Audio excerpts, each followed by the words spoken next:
Kita akan mulai insyaAllah di poin keempatnya. Tepatnya kekeliruan yang ke-20.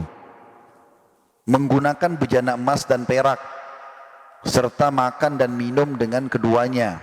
Misalnya sendok emas, sendok perak dan selainnya. Padahal Rasulullah SAW melarang hal itu lewat sabda beliau, la tashrabu fi aniyati dhahabi wal fiddah wa la ta'kulu fi sahafihima fa innaha lahum fid dunya wa lakum fil akhirah.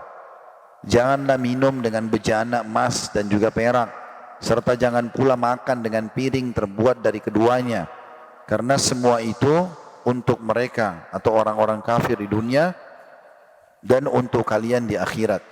Hadis ini riwayat Bukhari dan Muslim. Hikmah diharamkannya hal ini sebab ini merupakan sikap yang berlebih-lebihan, bermegah-megahan dan sombong. Alasan lainnya, karena hal itu dapat mematahkan hati kaum kafir. Nabi SAW bersabda, innal ladhi ya'kulu aw yashrabu fi aniyati adh-dhahabi aw al-fiddah innama yujarjiru fi batnihi naru jahannam. Orang-orang yang makan dan minum dengan bejana emas atau perak, sesungguhnya ia hanyalah memasukkan api jahanam ke dalam perutnya. Hadis riwayat Muslim.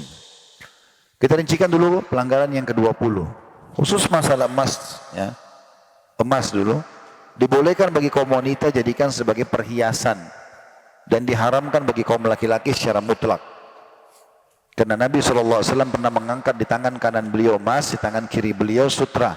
Lalu beliau mengatakan, inna hadaini haramun ala dzukuri ummati. Dua benda ini haram bagi laki-laki umatku. Jadi laki-laki tidak boleh pakai emas, perempuan dibolehkan. Tentu banyak penelitian ya, di YouTube bisa ditonton penelitian tentang kenapa diharamkannya emas bagi laki-laki ya. Di antaranya sendiri kulit laki-laki itu memang tidak bisa sejalan dengan emas. Beda dengan ibu sebagai wanita ya. Hikmah Allah Subhanahu wa taala. Yang jelas itu tidak boleh. Kalau perak laki-laki dan perempuan dibolehkan. Karena Nabi SAW pernah menggunakan cincin dari perak, gitu kan? Yang ada tertulis Muhammadur Rasulullah. Ya.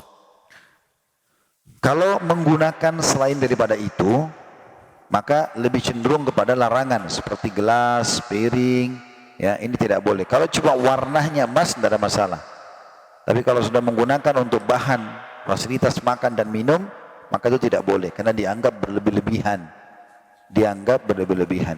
Ada orang subhanallah karena selalu berlebih-lebihan di beberapa negara Timur Tengah, itu sampai pernah ada satu pangeran ya menghadiahkan ke perkawinan anak perempuannya, mohon maaf, ini memang terjadi, kloset dari emas, ya, di kamar mandi.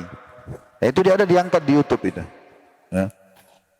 Jadi sudah terlalu berlebihan. Atau mobil semuanya emas, ya, atau apalah ya, ini terlalu berlebihan semuanya.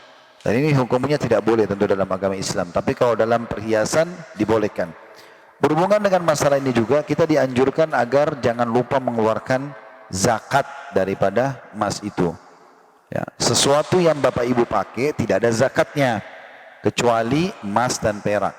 Jadi kayak rumah, mobil, ya, walaupun mahal, walaupun lokasinya strategis segala macam, itu tidak ada zakat selama kita pakai. Tapi kalau kita sewakan atau disimpan untuk investasi, maka ada zakat. Nah, dia tidak boleh melupakan zakat kedua benda ini, emas dan perak, walaupun dipakai ya. Sebagaimana ada dijelaskan sendiri dalam bab zakat, masalah itu yang sudah saya rincikan ada di YouTube tentang masalah bab zakat. Kemudian dalam hadis-hadis yang disebutkan di sini juga bahwasanya